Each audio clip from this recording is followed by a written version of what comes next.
संतोष देशमुख यांच्या मारेकऱ्यांना फाशीची शिक्षा व्हावी या मागणीसाठी राज्यातल्या विविध शहरांमध्ये मोर्चे काढले जात आहेत आणि आज जनआक्रोश मोर्चा हा जालन्यामध्ये काढण्यात आला। अंबड चौफुली इथं आक्रोश सभा सुद्धा पार पडली आणि या सभेमध्ये संतोष देशमुख यांची मुलगी वैभवी देशमुख हिच्या भावनांचा बांध फुटला।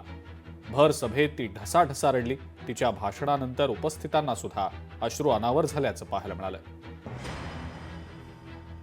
आपल्याला न्याय हा मिळवायचा आहे, त्यासाठी तुम्ही मानवतेच्या नात्याने किंवा सर्वांनी एकत्र येऊन आमच्या कुटुंबाच्या पाठीमागे राहिलात। मी तुमच्याकडे एकच विनंती करते की तसेच तुम्ही आमच्या कुटुंबाच्या पाठीमागे राहा। मी आज माझ्या वडिलांसोबत नाहीये।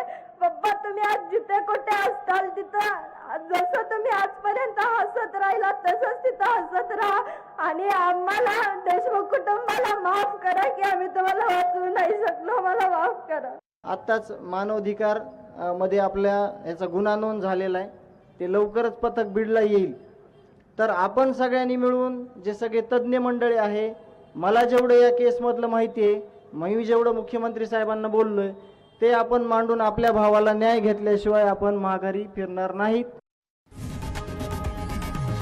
लोकशाही मराठी ऐका, पहा, जागरूक रहा।